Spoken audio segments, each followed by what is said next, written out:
ये एक माँ की सिसकियां हैं, उस माँ की सिसकियां जिसने अपना बेटा खो दिया।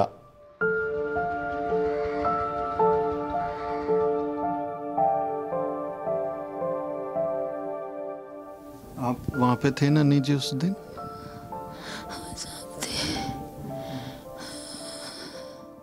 गले से आवाज नहीं निकल पा रही क्योंकि इन आंखों से बेशुमार आंसू बह चुके हैं और गला चीख चीख कर थक चुका है।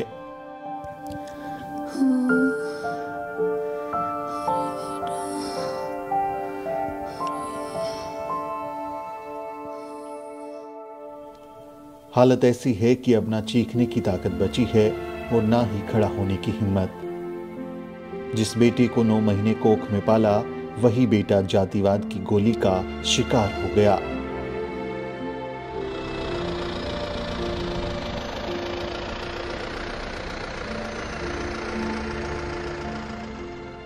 यूपी के रामपुर के सिलईबड़ा गांव की रहने वाली नन्ही देवी और उनके 17 साल के बेटे सोमेश ने दलित जात का होने की कीमत चुकाई है। 17 साल के सोमेश की कथित तौर पर यूपी पुलिस की गोली लगने से मौत हो गई। बाबा साहेब डॉक्टर अंबेडकर के नाम का बोर्ड लगाने की कीमत सोमेश ने अपनी जान देकर चुकाई।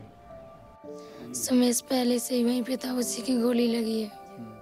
सोमेश अब राख में मिल चुका है। मैं जहाँ हूँ यहीं पर सोमेश को अंतिम अग्नि दी गई, उनका अंतिम संस्कार किया गया और यही सोमेश का शरीर जो है अब वो खाक हो चुका है। और आरोप तो ये भी है कि योगी आदित्यनाथ के रामराज की पुलिस ने जबरदस्ती बच्चे का अंतिम संस्कार करवा दिया। लकड़ी उकड़ी लाए और उसका कपड़ा लाया, कपड़ा अपने आप डाल के और अपने आप ही ले जा रहे थे, ले गए। हम जा रहे, हमें धक्का मार मार कर हटा दिया। 10वीं क्लास का छात्र सोमेश अब यादों में ही रह गया है और परिवार का रो रो कर बुरा हाल है।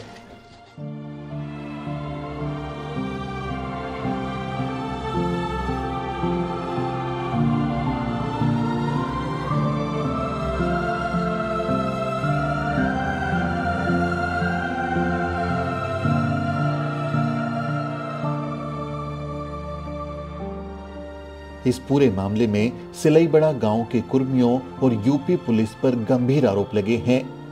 आरोप है कि गांव में बाबा साहेब डॉक्टर अंबेडकर का बोर्ड लगाने के कारण दलितों पर हमला कर दिया गया और दलित महिलाओं को घेर कर लाठीचार्ज किया गया।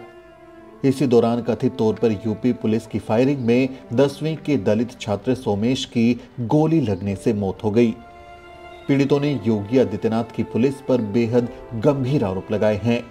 इसलिए इस मामले की गंभीरता को देखते हुए द न्यूज़वीक की टीम रामपुर के सिलईबड़ा गांव पहुंची।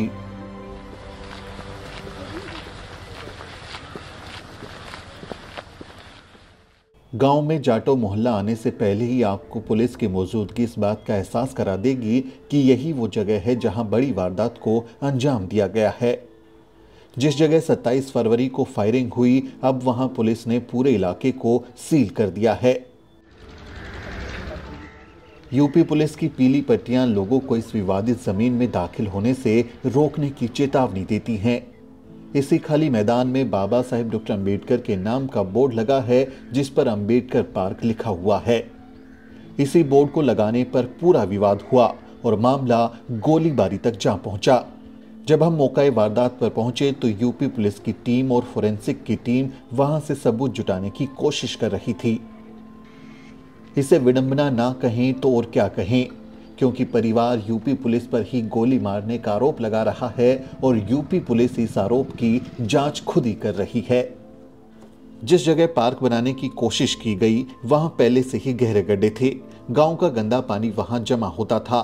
जाटवों ने मिलकर उन गड्ढों को भरा और यहां साफ सफाई की, लेकिन जातिवादियों को यह मंजूर नहीं था कि दलित कैसे जमीन को अपना कह सकते हैं। तो यही वो ज़मीन है जिस ज़मीन पर सारा विवाद खड़ा हुआ। आप मेरे पीछे बाबा साहेब डॉक्टर अंबेडकर का चित्र देख रहे हैं। अंबेडकर पार्क लिखा है, जय भीम जय भारत का वहाँ पर नारा लिखा हुआ है और ये बोर्ड लगाने की वजह से यहाँ पर विवाद खड़ा हो गया। ये ज़मीन जो है, बताया जा रहा है कि ये ज़मीन दरअसल बेकार पड़ी थी, गड्ढे थे इसमें और वहाँ पर कुछ भी इस तरह की अच्छी कोई एक्टिविटी नहीं होती थी। आप इसको ऐसे समझिए कि इसी सड़क के बराबर में अगर मैं आपको ज़मीन दिखाऊं तो ये वो ज़मीन है जो एकदम खाली पड़ी है, उसमें पानी भर गया है, नालियों का पानी आता है, और इसी तरह की ज़मीन जो है ये इसके सामने थी सड़क के। लेकिन जो परिवार ने बताया वो कि जब 22 जनवरी को अयोध्या में राम मंदिर की प्राण प्रतिष्ठा हुई तो जो एक सफाई अभियान के तौर पर यहाँ एक्टिविटी की गई ग्राम प्रधान के साथ में मिलके, तो दलित समाज के लोगों ने इस ज़मीन को जो कि बिल्कुल वैसी ही थी उसको अपनी मेहनत से मिट्टी से भर दिया और देखिए एक समतल मैदान बना दिया, और इसी को एक पार्क के रूप में विकसित करने की योजना उन्होंने बनाई कि यहाँ हम बाबा साहेब डॉक्टर अम्बेडकर जिनकी बदौलत जो है दलितों को आत्मसम्मान का अधिकार मिला, उनकी एक यहाँ पर प्रतिमा के तौर पर ये एक बोर्ड लगाया गया और इसको एक पार्क के रूप में विकसित करने की योजना थी कि यहाँ पर जो गांव के लोग हैं, दलित बहुजन समाज के लोग हैं, वो अपना खेलें, बच्चे यहाँ पर खेल लें या वो कोई एक्टिविटी करना चाहें यहाँ पर या कोई भवन बना पाएँ, इस तरह की बात करने की कोशिश की गई थी। और ये खाली पड़ी ज़मीन दरअसल जाटव समाज के ही लोगों की है, ऐसा हम लोगों को बताया गया है कि ये पंचायती ज़मीन है जिस पर जाटव समाज के लोग ही, उनके मोहल्ला है, क्योंकि इसी पूरे मोहल्ले में आप देखेंगे तो दलितों के ही घर हैं, और जहाँ दलितों के घर होते हैं वहाँ किसी और जाति के लोगों का घर नहीं होता, क्योंकि जाति व्यवस्था के हिसाब से इसी तरह से गांव का बंटवारा होता है। तो सवाल उठता है कि अगर ये दलितों के मोहल्ले में ज़मीन जो है वो दलितों की नहीं है तो फिर किसकी हो गई, वो क्यों दावा इस पर कर रहे हैं, क्योंकि ज़मीन तो दलितों के मोहल्ले में है, जाटव के मोहल्ले में है। ये सवाल अपने आप में खड़ा हो जाता है।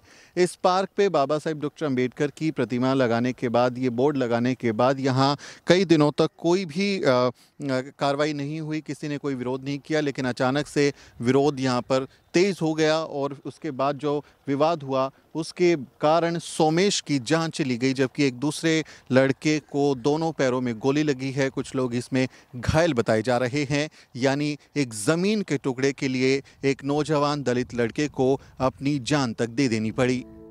हमने इस पूरे मामले की तह तक जाने का फैसला लिया।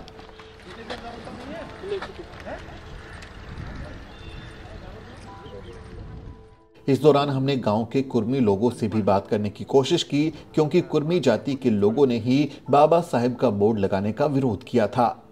नहीं, मैं तो ऐसे ही पूछ रहा हूँ आपसे जानकारी के लिए, मैं तो दिल्ली से आया हूँ ना। हम आपको सिलसिलेवार ढंग से पूरा मामला समझाएंगे, लेकिन पहले आप उस परिवार के दर्द को समझने की कोशिश कीजिए जिसने अपने जिगर के टुकड़े को हमेशा के लिए खो दिया।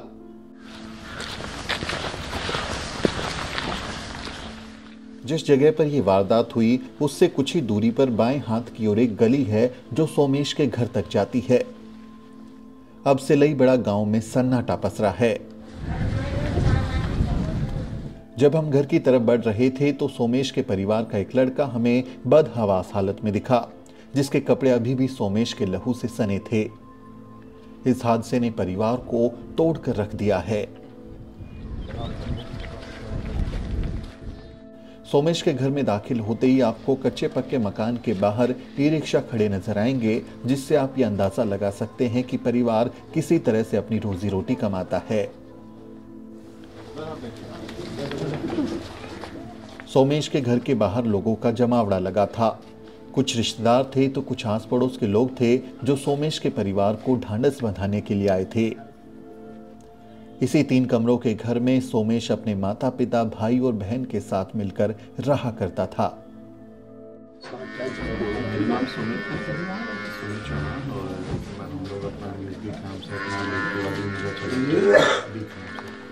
सवर्ण मीडिया के सवर्ण पत्रकारों के बारे में परिवार का कहना था कि उन्होंने जाटवों पर ही गोली चलाने का आरोप लगाया है और अनाप शनाप रिपोर्टिंग भी की है। इसलिए शुरुआत में पीड़ित परिवार मीडिया से बात करने को लेकर राजी नहीं था, लेकिन हमारे भरोसा दिलाने के बाद उन्होंने हमसे बात की और अपनी आप बीती हमसे साझा की। नानी जी, आप ठीक हैं? तबीयत ठीक है थोड़ी आपकी?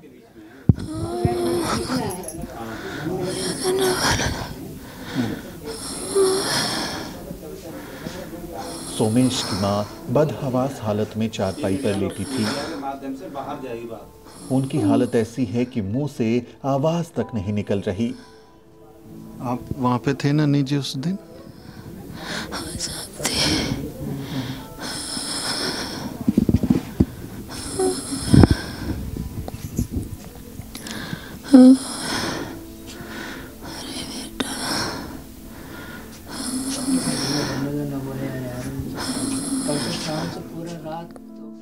यकीन मानिए ये सिसकियां आपको अंदर तक झकझोर कर रख देंगी।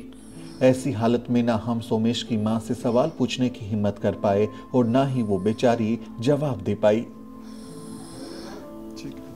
सोमेश के परिवार वालों की हालत बहुत खराब है। जो इनके साथ हुआ है शायद इन्हें अभी तक उस पर यकीन नहीं हो पा रहा। सोमेश की बहन वर्षा रुंधे हुए गले से हमें बताती हैं कि सोमेश मैथ का पेपर देकर आया था और खुश था कि उसका पेपर अच्छा हुआ है, लेकिन 10वीं की परीक्षा देने वाला उसका भाई जात पात की परीक्षा में फेल हो गया। अच्छा, आप भी थे वहाँ पे उस समय पे? नहीं, मैं घर पे थी। घर पे थी तो यहाँ से आपको हल्ला गुल्ला सुनाई दिया था? क्या हो रहा था उस समय? कुछ बच्चे बुलाने आए थे मुझे। उन्होंने कहा आपका भाई मर गया, तब मैं यहाँ से भागती हुई गई। वहीं पे था बच्चा उस समय? उस समय मैं गई, उस समय मेरे लोग वहाँ पे इकट्ठे हुए थे, तब मैं वहाँ पे पहुँची। मैंने अपने भाई को वहीं पे देखा, मैंने घर पे नहीं। सोमेश भी वहीं गया हुआ था ना?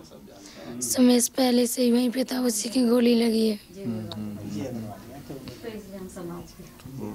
कैसा था सोमेश? अच्छा, पढ़ाई लिखाई में कैसा था? ठीक था सब?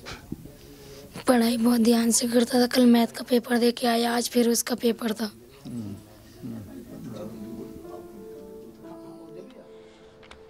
जब लगा था तब कुछ नहीं कहा, 10 दिन बाद हुआ। 10 दिन बाद दलितों के वो बच्चे जो अभी जवान हो रहे हैं, बड़े हो रहे हैं, वो हमें सवालों से भरी निगाहों से देख रहे थे, मानो वो हमसे पूछ रहे थे कि हमारा क्या कसूर है, क्या हमें दलित होने की कीमत अपनी जान देकर चुकानी होगी।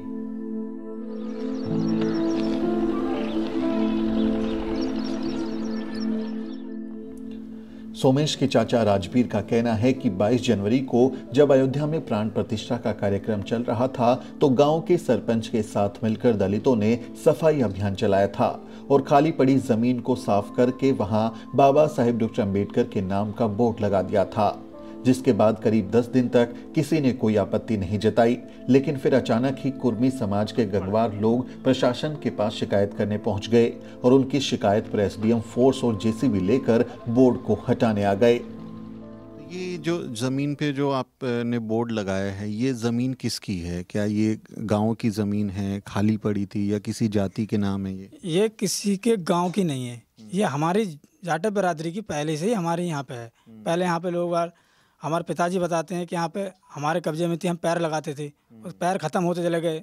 आज के समय में बदलाव होते चले आ रहा है। मोदी जी ने जो 22 जनवरी को सफाई अभियान चलाया था, उसके अनुसार हमने वो गड्ढे उसमें खाद का डालना चालू कर दिया। उसके अनुसार हमने वहाँ पे अपनी साफ सफाई करा दी। हमारे बिरादरी वालों ने सोचा कि यहाँ पे गंदगी से अच्छा हुआ, हमारे बच्चे माता बहनें बीमार होती थी वो, और दूसरे होने के कारण वो हट गया। वो अच्छा कराया हमने सोची ये जगह किसी की जाएगी तो लड़ाई झगड़ा होगा, इसे हमने बाबा साहब की प्रतिमा लगाने की स्थापना सोची। लगने के बाद में 10-12 दिन कोई उपद्रवी ने उपद्रव नहीं काटा, किसी के चढ़ावे बहकावे में ये हमें पता नहीं है, उन्होंने ये पंगा खड़ा कर दिया, जिसमें हमारा भतीजा शहीद हो गया। तो जब वो लगाई थी मूर्ति, इसको पार्क बनाने के लिए आप बना रहे थे कि यहाँ बाबा साहब के नाम पे पार्क बनाएंगे, तो सब लोगों ने मिल के फैसला किया था कि भाई यहाँ पे इस ज़मीन का इस्तेमाल किया जाए, अच्छा काम? हमारे बिरादर वालों ने सब ने मिलकर ये फैसला लिया था। सोमेश के परिवार का कहना है कि प्रशासन बिना नोटिस के ही वहां से बाबा साहेब का बोर्ड हटाने आ गया था और उस समय वहां सिर्फ महिलाएं और बच्चे ही थे, क्योंकि दलितों के ज्यादातर पुरुष काम धंधे पर गए थे। लेकिन तभी वहां पुलिस ने लाठी चार्ज और फायरिंग कर दी। तो आप उस दिन थे वहाँ पर?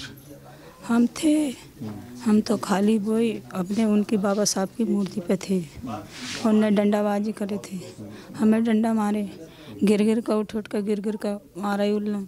हमने इधर देखा था, उनने सोचा ऐसे कवर नहीं हो रही है तो उनने गोलीबाजी कर दी। गोलीबाजी चालू करके फिर हमने अपना लड़का देखा, इसके गोली लग गई। हम खींचते हुए बाहर ले आए तो भी 1 घंटा गोली बराबर चली। हमें अब और कुछ नहीं चाहिए, अपने बाबा साहब की मूर्ति हो और हमारे लड़के की मूर्ति होनी चाहिए।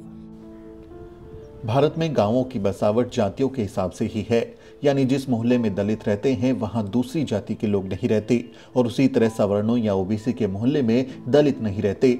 इसलिए राजवीर का कहना है कि कुर्मियों की उनके मोहल्ले में कोई जमीन नहीं है और ये जमीन जाटव समाज की है। कोई कब्जा किसी ने किया हुआ था ज़मीन पे या ये बस ऐसे ही खाली ऐसी पड़ा? खाली थी, सर्व समाज की थी, हमारे जाटो समाज की जाटव समाज जी। और हमारी बिरादरी से 500 मीटर 800 मीटर दूर दूसरी जाती है, हमारे 500 मीटर तक कोई आसपास में कोई अदर घर नहीं है। अच्छा, ये गांव में सिर्फ इस मोहल्ले में जाटव रहते हैं, तो दूसरी जात की ज़मीन कैसे हो गई? हाँ, कैसे हो गई? वो लोग क्या कह रहे हैं, वो क्यों हल्ला कर रहे थे? वो बाबा साहब की प्रतिमा हटाने के लिए हल्ला कर रहे थे, बस ये हटाओ, हम बोर्ड हटाओ, और हमने हमारे समाज के लोग कह रहे हम बोर्ड हटने नहीं देंगे। यहाँ पे हमारे गंदगी थी, वो गंदगी खत्म हो गई। आज वहाँ पे कुछ भी वो चाहे बनवा देते, उससे हमारे लिए फिर भी पीड़ा होती रहती। और हमारे बाबा साहब की चक्कर से हमारा भतीजा शहीद हो गए। तो आपने बाबा साहब को ही क्यों चुना कि मैं बाबा साहब की तस्वीर लगाऊं वहाँ पे? समाज ने कुछ बना लेते, बाबा साहब का ही नाम और उनका फ़ोटो क्यों लगाया? और हमारे बिरादरी में किस चीज़ के कोई मान नहीं होता है, जो कुछ करते नहीं। हम समाज वो अम्बेडकरवादी लोग हैं, बाबा साहब से अलावा और हम किसी को कैसे लगा सकते हैं? किसी भी चीज़ बनाने की सोच भी कैसे सकते हैं, जो हम अम्बेडकरवादी लोग हैं। दूसरे बिरादरी लोग हमसे घृणा करते हैं, तो हम दूसरे को कैसे कर सकते हैं? हम सिर्फ अपने बाबा साहब का बौद्ध धर्म बस ये अपना मानते हैं, और कोई नहीं हमारा। अन्य गांवों की तरह सिलईबड़ा गांव में भी जातियों के हिसाब से ही मोहल्ले बटे हुए हैं और आप घरों को देखकर ही अंदाजा लगा सकते हैं कि यहाँ कौन रहता होगा। तो इन सीढ़ियों से चढ़ते हुए जब आप छत पर आते हैं तो आप देख पाएंगे, एक अंदाज़ा आपको होगा कि ये गांव कितना बड़ा है। और यहाँ जो मोहल्ला है ये जाटवों का, दलितों का मोहल्ला है, और उसी के बिल्कुल सामने ही जो पीड़ित का ये घर है, इसके सामने ही वो जगह है जहाँ पर वो वारदात हुई है। आपको मैं दिखा दूँ कि सामने अगर आप वहाँ से देख पाएंगे, अगर आपको कैमरा दिखा पाए, तो पुलिस के लोग वहाँ पर आपको खड़े हुए दिखाई देंगे जो उस समय अपनी जांच पड़ताल कर रहे हैं। और यही वो ग्राउंड है जहाँ पर फायरिंग की वारदात को अंजाम दिया गया और कथित तौर पर पुलिस की फायरिंग में सोमेश की, जो कि 10वीं का छात्र था, उसकी मौत हो गई। तो यही बिल्कुल सामने आप उसका अंदाज़ा लगा सकते हैं। और ये दलितों के घर आप देखेंगे तो कच्चे पक्के मकान इसी तरह के होते हैं। आपको गांव की जो बनावट है उसमें आपको अंदाज़ा हो जाएगा गलियों में घुसते ही कि वो दलितों का मोहल्ला है या सवर्णों का मोहल्ला है। यहाँ ज़्यादातर इसी तरह के मकान हैं। और संख्या के हिसाब से अगर हम बात करें तो इस गांव में जो कुर्मी जाति के लोग हैं, जो गंगवार टाइटल लगाते हैं, उनकी संख्या ज़्यादा है, यानी वो बहुसंख्यक हैं और उनके पास ज़मीनें हैं। तो उसको आप यहाँ की डोमिनेंट कास्ट कह सकते हैं कि वो इस गांव की डोमिनेंट कास्ट है। कुर्मी ओबीसी जाति में आते हैं, ओबीसी लिस्ट में हैं, लेकिन उसके बावजूद दलितों के साथ संघर्ष की घटना ये बताती है कि कैसे ओबीसी समाज में भी जाति को लेकर एक अपने आप को श्रेष्ठ मानना और दूसरों को नीचा मानने की भावना अभी भी उनके अंदर बाकी है। इस घर की एक और ख़ूबसूरत चीज़ जो यहाँ पर आपको देखने को मिलेगी वो ये है कि यहाँ जय भीम का झंडा लगा हुआ है। आप इसको इक्वालिटी फ्लैग कहते हैं और समानता के प्रतीक बाबा साहेब डॉक्टर अम्बेडकर को डेडिकेटेड ये इस तरह का झंडा है जो आपको यहाँ अलग अलग आपको देखने को मिल जाएगा, घरों पर लगा हुआ है, जिससे आप अंदाज़ा लगा सकते हैं कि ये जाटवों का, दलितों का मोहल्ला है। और गांव के इसके दूसरी तरफ जब आप कैमरे से अगर देख पाएँ, आपको एक अंदाज़ा हो, तो वहाँ पर बड़ी संख्या में भगवा झंडे लगे हुए हैं, भगवा ध्वज लगे हुए हैं, जिससे आपको ये फ़र्क समझ में आएगा कि वो किन जातियों का मोहल्ला है, किस तरह के लोग वहाँ रहते हैं। और ये नीले झंडे वाले कुछ जो घर हैं ये यहाँ पर दलित समाज के लोग रहते हैं। इसके अलावा दिलचस्प बात जो है वो ये है कि नीले झंडे के साथ में यहाँ एक और झंडा लगा हुआ है जो कि किसी देवी देवता को समर्पित एक झंडा है, यानी कि धार्मिक पताका है। और इस धार्मिक पताका को उतार के यहाँ पर रख दिया गया है, यानी जो यहाँ पर पहले ये धार्मिक पताका फहराई जा रही थी उसकी जगह पर अब जो है आप देखें इस पताका की जगह आपको यहाँ पर जय भीम का नीला झंडा जो है वो नज़र आएगा। तो ये जो अपने आप में एक परिवर्तन है, जिसको मैं कह सकता हूँ कि ये परिवर्तन है कि यहाँ पर इस तरह के धार्मिक झंडे हट गए और जय भीम के नीले झंडे आ गए। तो यही परिवर्तन शायद जो रहा है, इसे ही हम कास्ट असर्सन कहते हैं कि जब दलित समाज के लोग जागृत होते हैं, वो अपने हक अधिकार के लिए आवाज़ उठाते हैं या अपने साथ होने वाली ज़्यादतियों पर प्रतिरोध करते हैं, तो फिर उनके साथ इस तरह की वारदातें भी होती हैं, क्योंकि कुछ लोगों को मंजूर नहीं होता कि दलित समाज भी अपनी बात बोल सके। गांव में सिर्फ झंडे ही नीले और भगवे में नहीं बट गए हैं, बल्कि दिलों में भी बंटवारा साफ देखा जा सकता है। हमने गांव में कुर्मी जाति के लोगों से भी बात करने की कोशिश की और ये समझना चाहा कि उन्होंने बाबा साहेब डॉक्टर अम्बेडकर का विरोध क्यों किया, लेकिन लोग हमसे बात करने को तैयार नहीं हुए। बाग है आपका? आपने बाग लगाया हुआ है? आम के पेड़ है ना ये? आम के पेड़ है। बच्चे का पता चला आप लोगों को? गाँव के ये बच्चा जिसको ऐसा है, हम तो रहते हैं इस कोने पे। हाँ। और एक बच्चे का जो घटना हुई है वो हुई 65 में। हाँ। अब ये भी नहीं मालूम कैसे हुई, क्या हुआ, किस पे हुई, कैसे हुई, बात विवाद फैला। हाँ ये सुना, मतलब गोली चल गई। चल हाँ। और बात खत्म। अब ये कुछ नहीं पता किस में चली, कैसे चली, क्या हुआ। हमें बाद में पता चला कि ये लोग खुद ही बोर्ड लगाने के खिलाफ शिकायत करने वालों में शुमार थे। ऐसे ही पूछ रहा हूँ आपसे जानकारी के लिए, मैं तो दिल्ली से आया हूँ ना। हम खुफिया तरीके से एक गांव वाले का बयान रिकॉर्ड कर पाए, जिसमें वो कह रहा है कि वो जमीन तो दलितों की थी ही नहीं। कभी कभी क्या होता है ना कि आपस में थोड़ी सी टकराव हो जाता है ना, कभी कभी आपस में। ये बोर्ड उठ के चक्कर में हो गया सर आपस में। बोर्ड लगाने को ये मना करना है बिना परमिशन के। ये लोग सब आपस में, हमारे यहाँ कुछ भी लड़ाई झगड़ा नहीं था। लोग यहाँ बैठते थे, उनके पास भी बैठते थे जाके। पता नहीं क्या इन्हें बिना इच्छा के राय से कुछ कर लिया, ऐसा हुआ। अच्छा, बट वो तो कह रहे थे कि जो जमीन है ना वो तो मतलब उन्हीं की है ना, उनके जाटवों की। नहीं, ग्राम समाज है। तो जैसे कई मोहल्लों में ऐसा होता है ना कि जो जमीन होती है जातियों के हिसाब से वो उन्हीं की होती है। हर मोहल्ले में जगह ग्राम समाज है। हर मोहल्ले में। हाँ, तो ग्राम समाज तो उस जाति के हिसाब से ही हो गया ना कि जैसे सब लोग डालते हैं। सब लोग, किसी को मनाते नहीं, कोई भी घुरा डाले। गांव में जातियों के हिसाब से बटे मोहल्लों में कुछ जमीनें पंचायती होती हैं और उसका इस्तेमाल उसी जाति के लोग करते हैं, लेकिन यहाँ लोगों को ये मंजूर नहीं हुआ कि कैसे दलित उनके मोहल्ले में खाली पड़ी जमीन का इस्तेमाल करें, और वो भी बाबा साहेब डॉक्टर अम्बेडकर के नाम का बोर्ड लगाकर। तो परिवार का कहना है कि इसी जगह पर वो लोग इकट्ठा हुए थे और जेसीबी लेकर पुलिस प्रशासन और जो आरोपी पक्ष के लोग हैं वो लोग यहाँ पर आए, तो पुलिस वालों ने यहीं इसी जगह पर फायरिंग का ऑर्डर दिया। लोगों का कहना है कि एसडीएम ने खुलेआम ये कहा कि इनको गोली मारो। लोगों का दावा है, उसमें कितनी अभी निष्पक्ष जांच हो तो पता चले कि सच्चाई क्या है, लेकिन इसी एरिया पर ये दावा है कि यहीं पर जो महिलाएँ हैं, दलित समाज की बच्चे हैं, उनको यहाँ पर घेर कर पहले उन पर लाठीचार्ज किया गया और फिर ओपन फायरिंग की गई, जिसमें एक बच्चा सोमेश, उसकी मौत हो गई, जबकि एक बच्चे को दोनों पैरों में गोली लगी है। और ये एक गंभीर माहौल यहाँ पर बन गया, तनावपूर्ण माहौल बन गया। उसके कारण बच्चे की जान चली गई और महिलाओं को, कई लोगों को गंभीर चोट भी आई है। परिवार का ये भी आरोप है कि पुलिस ने जबरदस्ती सोमेश का अंतिम संस्कार करवा दिया। पुलिस वाले खुद ही अंतिम संस्कार का सामान लाए और लकड़ियां इकट्ठी की और अर्थी को जबरन ले गए। लकड़ी उकड़ी लाए और उसका कपड़ा लाया, कपड़ा अपने आप डाल के और अपने आप ही ले जा रहे थे, ले गए। हम जा रहे, हमें धक्का मार मार कर हटा दिया बस।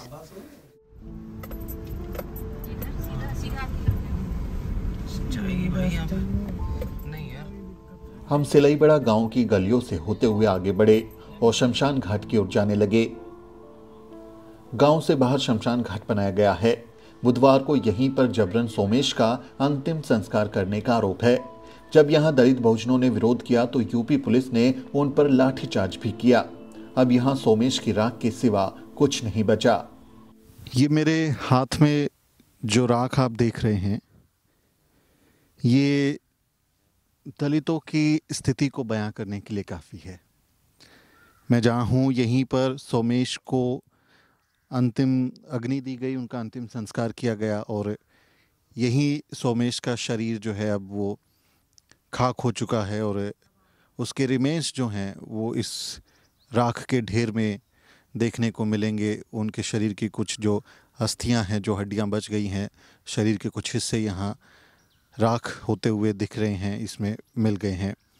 और ये दलितों की अस्मिता, दलितों के आत्मसम्मान, दलितों के संघर्ष और जो उनकी लड़ाई है उसकी राख है।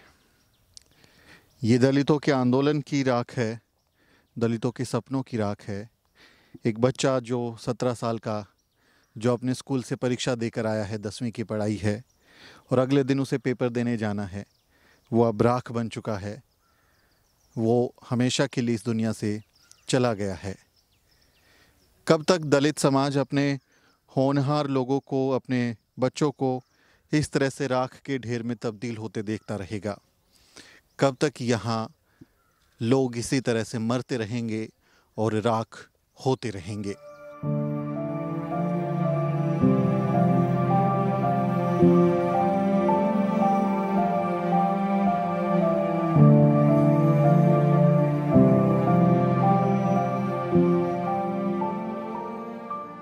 सोमेश का चचेरा भाई मोनू सोमेश की चिता की बची राख के पास उदास बैठा रहा। मानो से यकीन है कि कहीं से सोमेश उसे आवाज देगा। सोमेश और मोनू अक्सर ये बातें किया करते थे कि बड़ा होकर उन्हें क्या बनना है।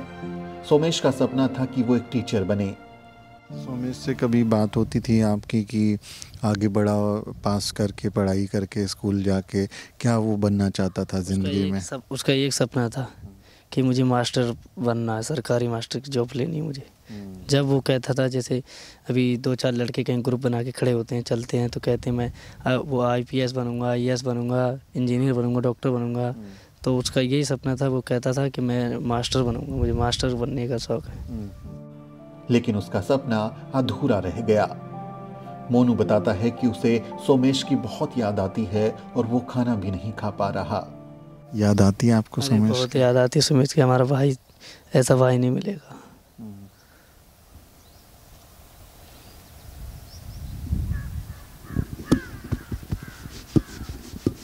मैं 3 से 4 दिन हमने खाना नहीं खाया है, जिस दिन से वो एक्सपायर हुआ है। खाना नहीं खाया है हमने, याद में उसके। परिवार को संभालिए, अभी ज़रूरत है आप लोगों की हिम्मत की।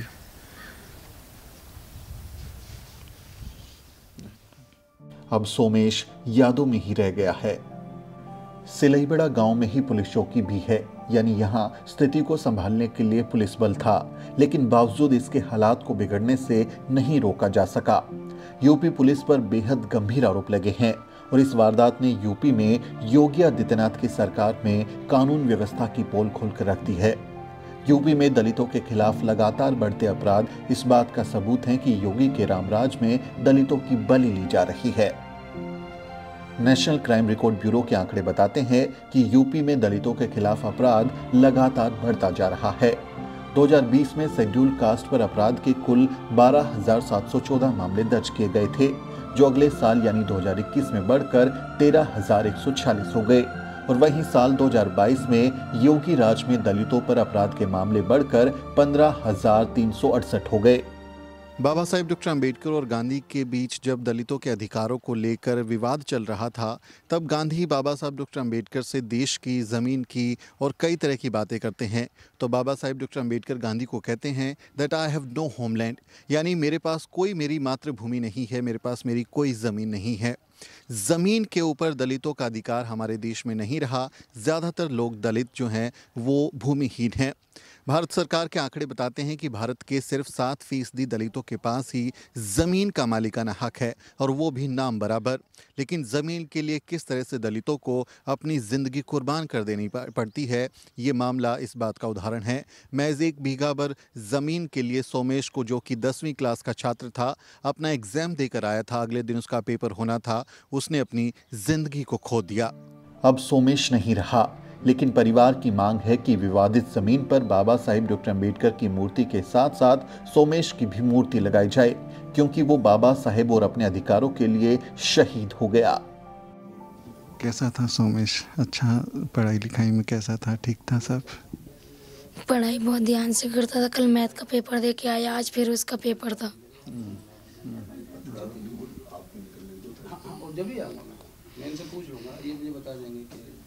तो आप अपने भाई के लिए क्या चाहते हैं? क्या न्याय मिलना चाहिए उनको? मुझे बस ये मेरे भाई को न्याय मिलना चाहिए, पार्क बनना चाहिए वहाँ पे, और भीमराव के साथ मेरे भाई का फोटो लगना चाहिए, और जो गुनहगार है उनको मेरी आंखों के सामने फांसी होना चाहिए। मुख्यमंत्री योगी आदित्यनाथ ने इस मामले में एसडीएम, थाना इंचार्ज और चौकी इंचार्ज समेत कुछ पुलिस वालों के खिलाफ शिकायत दर्ज करवाई है। ऐसे में अब ये देखना होगा कि क्या पीड़ित परिवार को न्याय मिल पाएगा। सवाल तो ये भी है कि यूपी में दलित कब तक यूं ही कुर्बान होते रहेंगे। रामपुर के सिलई बड़ा गांव से सुमित चौहान और मोहित कुमार की रिपोर्ट।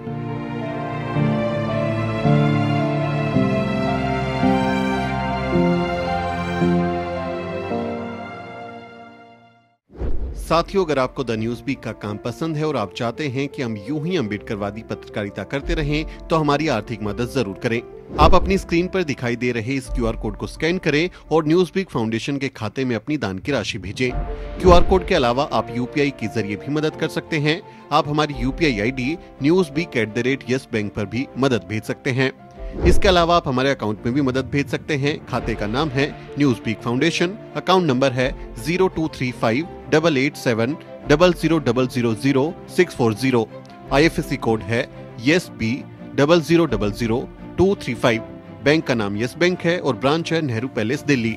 आप डोनेशन के एवज में इनकम टैक्स में भी छूट पा सकते हैं। डोनेशन की रसीद पाने के लिए ट्रांजैक्शन का स्क्रीनशॉट हमें भेजें। टाइप करें डोनेशन स्पेस आपका नाम और हमें 8595794224 पर व्हाट्सएप करें।